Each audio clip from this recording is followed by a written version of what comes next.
Hello learners, this is Neha. Welcome back to our YouTube channel India's Learner. Friends, आज का video शुरू करने से पहले मैं सभी का थैंक्स कहना चाहूंगी, अपने सभी सब्सक्राइबर्स का and also those who are watching our videos and visiting our channel continuously. Thank you for your love and support and keep appreciating our efforts as always. Thank you so much friends. और चलिए जानते हैं आज के video में हम क्या पढ़ने वाले हैं. तो आज हम कंटिन्यू करने वाले हैं class 8 social and political life से lesson 1 the Indian constitution. As this is the part 2 of the chapter. Part 1 का जो डिस्क्रिप्शन है वो आपको लिंक बॉक्स में मिल जाएगा, वहां से चेक कर सकते हैं.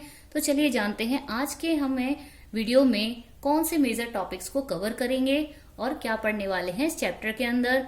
तो चलते हैं, वीडियो को शुरू करते हैं. पर उससे पहले सभी से रिक्वेस्ट है कि जिन्होंने चैनल को सब्सक्राइब नहीं किया हो तो कर लें, और अगर वीडियो को लास्ट तक देखिए, अच्छा लगे तो उसे लाइक और शेयर भी जरूर कीजिए. Thank you so much and let's continue the topic. बढ़ते हैं अपने first topic, very important topic जो आज हम डिस्कस करने वाले हैं. That is the key feature of Indian constitution. कि जो हमारा संविधान है, भारतीय संविधान, उसके जो बेसिक फीचर्स हैं, विशेषताएं हैं, वो क्या हैं. ठीक है, तो उससे पहले हमें थोड़ी सी हिस्ट्री जान लेनी होगी यहाँ पर कि किस तरह से इंडियन सोसाइटी ने एक लंबे समय तक जो है एक मूवमेंट के दौरान काफी स्ट्रगल किया है, और वो मूवमेंट था इंडियन नेशनल मूवमेंट. अच्छा, जैसे कि अर्लियर 20th सेंचुरी में हमने देखा था कि भारतीय जो ये राष्ट्रीय जो आंदोलन चल रहा था वह किस लिए चल रहा था, हम सभी जानते ही हैं, for our independence from the British rule. और इसमें कई नेशनलिस्ट ने कहा और अपना बहुत सारा समय दिया, और फ्रीडम फाइटर्स ने इस तरह क्या था, आपने देखा होगा कि ब्रिटिशर्स के रूल के अंडर जो है, अंडर द कॉलोनियल रूल, हमने बहुत सारे ऐसे रूल्स को फॉलो किया है, ऐसे लॉज को माना है जिनके बनाने में हमारे कोई भी एक बहुत ही लिटिल रोल था, यानी हमारी कोई सहभागिता नहीं थी. तो इस तरह से अथॉरिटेरियन रूल को हमने बहुत लंबे समय तक जो है फोर्सफुली हमने फॉलो किया है. तो ये सब देखते हुए जो इंडियंस थे, हमारे नेशनलिस्ट थे, उन्होंने एक बात तो तय कर ली कि जब इंडिया फ्री होगी, फ्री इंडिया होगी, आजाद भारत होगा, तो उसका स्वरूप क्या होगा, डेमोक्रेसी होगी, प्रजातंत्र होगा, जहां पर everyone should be treated equally, सभी को बराबर का अधिकार दिया जाएगा. Everyone be allowed to participate in government, सभी को सरकार में बराबर की सहभागिता दी जाएगी बनाने में और रूल्स को भी तय करने में. साथ ही साथ उन्होंने ये सब कुछ चीजें तय कर ली थी. And would be set up in India the rules that would determine its functioning. ठीक है, तो ये सारी चीजें उन्होंने सेट कर ली थी. This was done not by one person, लेकिन ये सारी जो सरकार बनाना, सरकार का स्वरूप तय करना, आइडियाज को बनाना, वो भी ऐसी कंट्री के लिए जो कि एक डाइवर्स कंट्री, एक वास्ट कंट्री है, बहुत बड़ा देश है भारत, तो ये बहुत ज्यादा जो है इजी टास्क नहीं है. तो इसके लिए क्या सेट किया था, एक कॉन्स्टिट्यूएंट असेंबली बनाई थी, और वहां पर 300 के लगभग जो मेंबर्स थे, उन लोगों के थ्रू एक कमिटी बनाई थी, और इस असेंबली के थ्रू 1946 में बनाई गई थी ये, और लगभग 3 साल का समय लगा, और इसे संविधान को लिखा गया, भारतीय संविधान को लिखा गया. आगे हम बात करेंगे. तो ये जो मेंबर्स हैं, उनके लिए एक बहुत बड़ी चुनौती थी, चैलेंज था, इतने बड़े देश के लिए संविधान को लिखना, और ऐसे देश के लिए जहां पर लोग जो हैं डिफरेंट बिलोंग करते हैं, डिफरेंट रिलीजन से, डिफरेंट लैंग्वेजेस से, और उनके अलग अलग कल्चर्स हैं. तो ये बहुत ही मुश्किल काम था. और साथ ही साथ उस समय पर जो पार्टीशन था इंडिया और पाकिस्तान का, वो भी कुछ था, वो सारी भी इश्यूज थे. और जो प्रिंसली स्टेट्स थे वो भी अनडिसाइडेड थे, काफी उन्होंने भी प्रॉब्लम, वो कंफ्यूज थे अपनी फ्रीडम को लेकर, अपॉर्चुनिटीज को लेकर, और सोशियो इकोनॉमिक कंडीशंस भी थी. ये सारी इश्यूज को देखते हुए भी इतने मेंबर्स ने अपना समय देकर और हम इस तरह का एक संविधान तैयार किया जिस पर सारे जो लोग हैं, कंट्रीज पीपल एग्री हो सकें, अपने आइडियाज को फॉलो कर सकें, और एक डाइवर्स रीजन में एक नेशनल यूनिटी जो प्रिजर्व की जा सके. ठीक है, तो डाइवर्सिटी को मेंटेन करते हुए प्रिजर्व करना था नेशनल यूनिटी को. ये काम बहुत ही अच्छे से जो हमारे मेंबर्स थे कॉन्स्टिट्यूएंट असेंबली के, उन्होंने कर दिखाया. फाइनल डॉक्यूमेंट्स तैयार किया जो कि क्या करता है, सोशियो इकोनॉमिक रिफॉर्म्स को इंश्योर करता है, जिससे कि बहुत सारे जो इश्यूज हैं या प्रॉब्लम्स हैं वो हट सके, इरेडिकेट यानी कि पूरे जो हैं फ्रॉम द रूट्स वो यहाँ से हटाई जा सकें।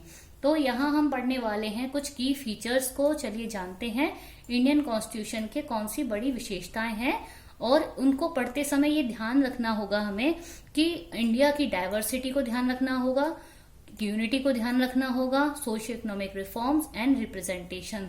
तो किस तरह से संविधान सभा के सदस्यों ने संविधान को लिखते हुए इन बातों का ध्यान रखा और किस तरह तैयार किया। तो पहली जो फर्स्ट फीचर है वो है हमारे लिए फेडरलिज्म, संघवाद। यहाँ पर हमें पता चलता है ये सिस्टम, फेडरलिज्म क्या है, एक तरह से एक सिस्टम है। This is a system in which there are more than one level of government in a country. एक देश में एक से ज्यादा लेवल पर सरकार होती है। इस तरह की सिस्टम में जैसे हमारी कंट्री इंडिया है, as we all know India is a vast country, एक बहुत बड़ा देश है और एक डाइवर्स रीजन है। तो it would have been difficult to run the administration of the whole country from one centre. तो इसीलिए क्या हुआ, हमने डिसाइड किया कि हम जो है गवर्नमेंट रखेंगे at various levels. For state level government we have, and the national level government also we have, and panchayati raj system which is a third tier of the government also we have, and another thing that it also have a government at the local level। तो ये हमारे लिए क्या है, एक बहुत अच्छी बात है कि यहाँ पर जो है हमारे यहाँ पर जो है इंडियन सोसाइटी में हम देखें तो सभी के लिए अलग अलग जो है सभी को पावर्स भी दी गई हैं। इसी तरह कॉन्स्टिट्यूशन ने क्या किया है, हर लेवल की गवर्नमेंट के लिए डिफरेंट पावर्स को इंश्योर किया है, प्रोवाइड किया है उन्हें। तो यहाँ हम देखेंगे डिफरेंट लिस्ट दी हुई है जिसमें ये इन पावर्स को एनमरेट किया गया है। ठीक है, इससे क्या होगा, while each state is in India enjoys autonomy in exercising powers on certain issues।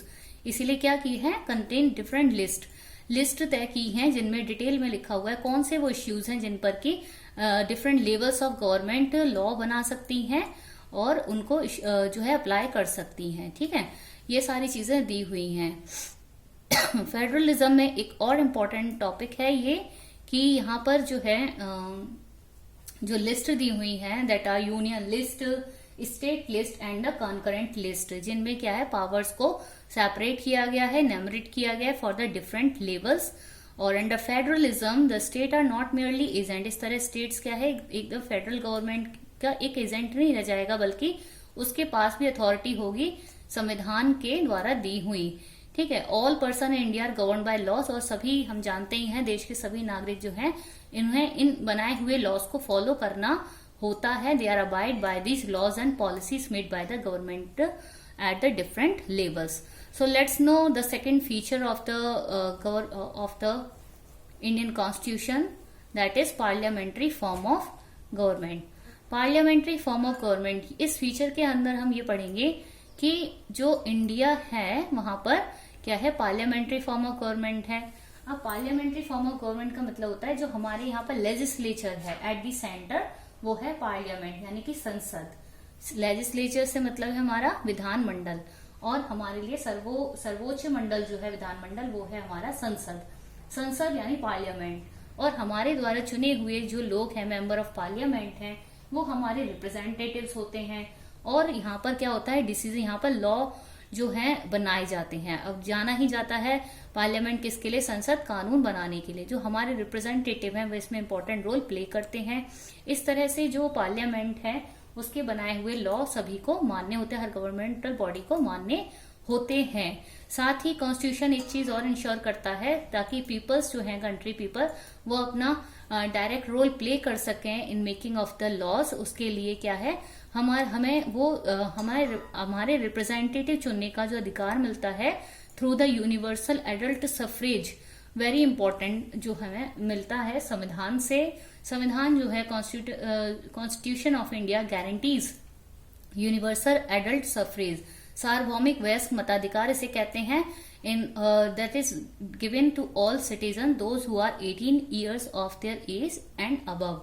तो इस तरह से यहाँ पर वो लोग अपनी सहभागिता सुनिश्चित कर लेते हैं। और साथ ही साथ ये भी बताया गया है कि जो लोग हैं, every citizen of the country, चाहे वो किसी भी सोशल बैकग्राउंड से हो, या वो क्या कर सकते हैं, वो स्वयं भी यानी खुद भी क्या कर सकते हैं, इलेक्शन में पार्टिसिपेट कर सकते हैं, चुनाव में खड़े हो सकते हैं, नॉमिनेट कर सकते हैं अपने आप को।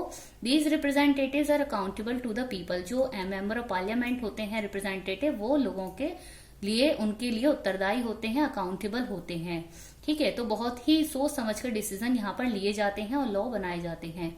अब बात करेंगे थर्ड फीचर की, very important, separation of power. Separation of power, जैसा नाम से पता चल रहा होगा यहाँ पर कि यहाँ पर क्या अधिकारों का बंटवारा किया गया है, किस तरह से सेपरेट किया गया है पावर्स को, तो वो हम देखेंगे। According to the constitution there are 3 organs of government. अच्छा, अब संविधान में जो है यह भी दिया गया है कि सरकार के क्या होंगे, 3 बहुत ही मुख्य अंग होंगे, ऑर्गन्स होंगे, that are legislature, executive and judiciary. And legislature विधानमंडल, एग्जीक्यूटिव कार्यपालिका और जुडिशरी न्यायपालिका, ये तीनों ही इंपॉर्टेंट हैं। लेजिस्लेचर का काम क्या है? Legislature refers to our elected representatives. तो लेजिस्लेचर क्या बताता है? विधानमंडल, जिसमें हमारे सभी चुने हुए रिप्रेजेंटेटिव होते हैं, एमपीज होते हैं, जो कानून बनाते हैं और डिस्कशन, हमारी जो प्रॉब्लम्स हैं, इश्यूज हैं, उन्हें संसद में सबके सामने रखते हैं। अब बात करें एग्जीक्यूटिव की, तो एग्जीक्यूटिव एक स्मॉलर ग्रुप है, एक छोटा सा ग्रुप है उन लोगों का जो रिस्पॉन्सिबल है फॉर इम्प्लीमेंटिंग द लॉज, वो भी इनमें से ही चुने हुए कुछ लोग होते हैं, एंड रनिंग द गवर्नमेंट। ठीक है, अब हम बात करेंगे यानी कैबिनेट मिनिस्टर्स, इसमें बेसिकली सभी आते हैं। बात करें जुडिशरी की, न्यायपालिका, तो ये इसका काम क्या है हम सभी जानते हैं, it is a refers to the system of courts in a country. तो इस तरह से ये क्या करता है, इंटरप्रेट करता है लॉज को, ये चेक करता है कि किस तरह से जो है जो पावर्स हैं इन सेपरेट की गई हैं अलग अलग ब्रांचेस को, ऑर्गन्स को, उनका मिसयूज नहीं किया जा रहा हो। The constitution says that each of these organ should exercise different powers, इनको डिफरेंट पावर्स दी हुई हैं, and through this each organ act, इस तरह से एक ऑर्गन दूसरे ऑर्गन पर चेक रख सकता है, और इससे इंश्योर क्या होता है, it ensure the balance of power between all 3 organs of government. Let's know the fourth feature of our Indian Constitution, very much important, that it is also called the conscience of Indian Constitution। संविधान की, भारतीय संविधान की विवेक, इसे हम कह सकते हैं मौलिक अधिकार। ठीक है, फंडामेंटल राइट्स यानी मौलिक अधिकार। अब हमें ये जानना है कि मौलिक अधिकारों का किस तरह से ये तय किए गए, और इनके बारे में हम थोड़ा सा डिटेल में जानेंगे।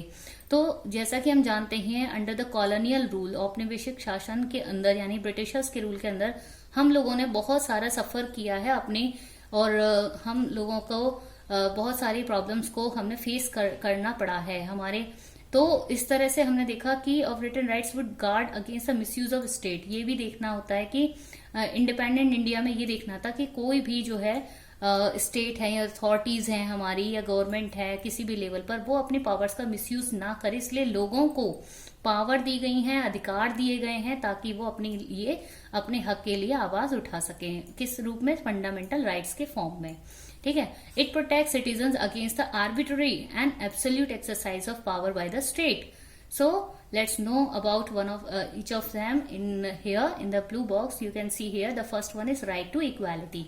राइट टू इक्वालिटी, समानता का अधिकार। तो ये 6 मौलिक अधिकार हैं बेसिकली। सबसे पहले हम जान लें, तो पहले हम इनके नाम जान लेते हैं। राइट टू, क्योंकि ये कभी आपको क्वेश्चंस पूछे जा सकते हैं एग्जाम में, बहुत बार ऐसा आता है।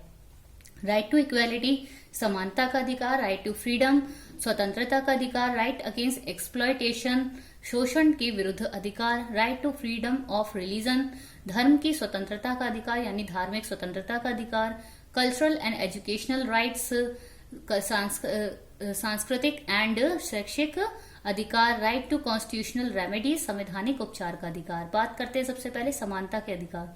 इसके अंदर कहा गया है all person are equal before the law. सभी लोग संविधान की नजर में, सभी व्यक्ति जो हैं वो क्या हैं, बराबर हैं और इक्वली प्रोटेक्ट किए जाते हैं by the constitution, by the laws making by the constitution.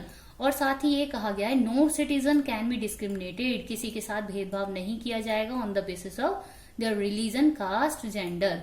Every person, सभी को पब्लिक प्लेसेस पर इक्वली एक्सेसिबल होंगे सभी के लिए।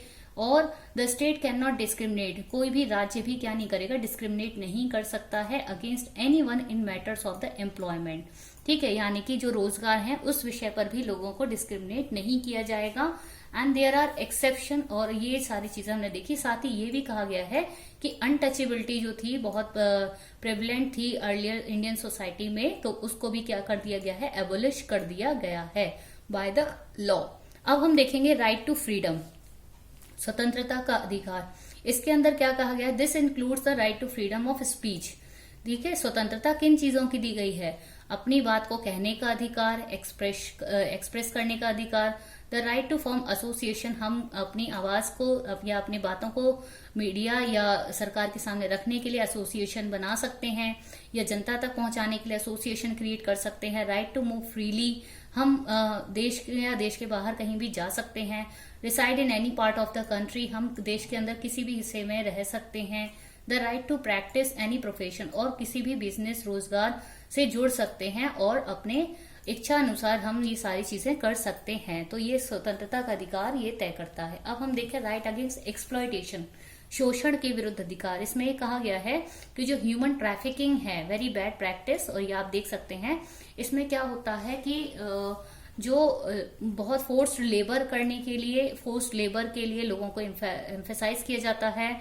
और आज जैसे कि जानते हैं इंडियन सोसाइटी में पॉवर्टी एक बहुत ही बेसिक फीचर है, देखने को मिलता है। तो पॉवर्टी क्या है, लोगों को हेल्पलेस बनाता है, और इस हेल्पलेसनेस की वजह से जो लोग हैं वो कंपेल किए जाते हैं वर्क के लिए, फोर्स लेबर के लिए, और ह्यूमन ट्रैफिकिंग भी इसका एक रिजल्ट है। ठीक है, तो ये सारी चीजें देखने को मिलती हैं। और इसका एक बैड इफेक्ट ये भी देखा जाता है कि जो चिल्ड्रंस हैं अंडर 14 ईयर्स ऑफ एज, उनको भी फोर्स लेबर के लिए करना पड़ता है। तो इस तरह से ये इनको सबको लेकर के अधिकार बनाए गए हैं ताकि बच्चों को और सभी वयस्कों को भी इस तरह के शोषण से आजादी मिल सके। Right to freedom of religion, धार्मिक स्वतंत्रता का अधिकार। इसके तहत ये कहा गया है कि ऑल द सिटीजन्स जो हैं हमारी कंट्री के, every person has a right to practise, हम अपने धर्म से जुड़े हुए कोई भी जो ट्रेडिशंस हैं, रिचुअल्स हैं, उनको फॉलो कर सकते हैं, प्रैक्टिस कर सकते हैं, प्रोफेस कर सकते हैं, प्रोपेगेट कर सकते हैं अपनी चॉइस के अकॉर्डिंग। ठीक है, और ये भी कहा गया है कल्चरल एंड एजुकेशनल राइट्स में बताता है हमें स्टेट्स दैट ऑल माइनॉरिटीज। अब साथ ही हमने अपने इस चैप्टर में ही पढ़ा था पार्ट 1 में कि किस तरह से मेजोरिटी का माइनॉरिटी पर जो एक बैड इफेक्ट देखा गया, उनकी इक्वल अपॉर्चुनिटी इंश्योर नहीं की जा रही थी। तो माइनॉरिटीज जो हैं और रिलीजियस माइनॉरिटी हैं या लिंग्विस्टिक माइनॉरिटी ग्रुप्स हैं, उनको उनके जो हैं अधिकार दिए जा सकें। सेटअप देयर, वो अपने एजुकेशनल इंस्टीट्यूशन बना सकते हैं ताकि वो अपनी जो प्रिजर्व कर सकें या डेवलप कर सके अपने कल्चर को।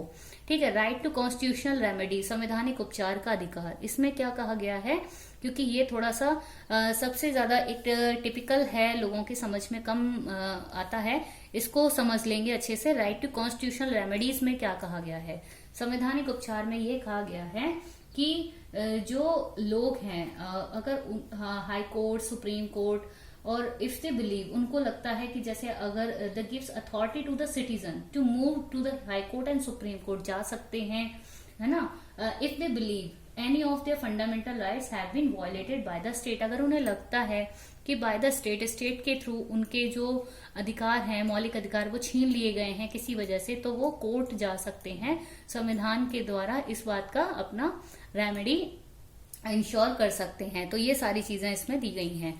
ठीक है, अब हमने फंडामेंटल राइट्स को पढ़ लिया है, समझ लिया है। तो अब हमें ये देखना है कि किस तरह से जो है फंडामेंटल राइट्स हमें हेल्प करते हैं। ठीक है, अब various minority communities also express to the need of the constitution. ठीक है, ये to include rights that would protect their groups, minority को प्रोटेक्ट करना, रिलीजन्स को प्रोटेक्ट करना, हमारी फ्रीडम को प्रोटेक्ट करना, इक्वालिटी को इंश्योर करना, ये सारी चीजें फंडामेंटल राइट्स में दी गई हैं। The constitution therefore also guarantees the right of minorities against the majority. As doctor Ambedkar has said about these fundamental rights, their object is to fold.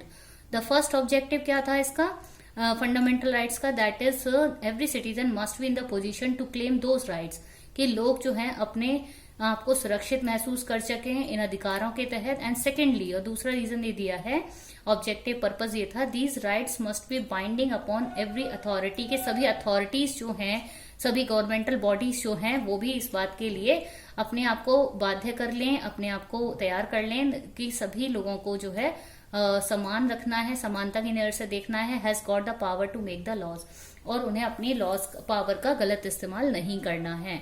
ठीक है, इस तरह से संविधान के लिए सभी बराबर हैं और सभी को संविधान के दिए हुए नियमों को फॉलो करना होता है। और अब हम बात करेंगे the next very important feature, last one, secularism. अब सेक्युलरिज्म में ये क्या कहा गया है देख लेंगे। तो निरपेक्षवाद में ये कहा गया है कि secular state is one in which the state does not officially promote any one religion as the state religion, यानी कि कंट्री में, इंडिया में कहें तो भारत में ऐसा नहीं है, किसी भी पर्टिकुलर रिलीजन को हम राजधर्म घोषित नहीं करते, सभी धर्मों को मानते हैं, इक्वली फ्रीडम भी देते हैं, लेकिन किसी को भी हम नेशनल रिलीजन या स्टेट रिलीजन घोषित या उसको डिक्लेयर नहीं करते हैं। ठीक है, ऑफिशियली प्रमोट नहीं करते हैं। तो ये सारी चीजें दी गई हैं। तो ये सभी चीजें क्या करती हैं, इक्वालिटी को इंश्योर करती हैं। और इस तरह से जो हमारे भारत में देखा जाए स्पेशली, तो कॉन्स्टिट्यूशन क्या करता है, plays a crucial role in laying out the ideas that we would like all the citizen of the country to adhere to and including the representative that we elect to rule us।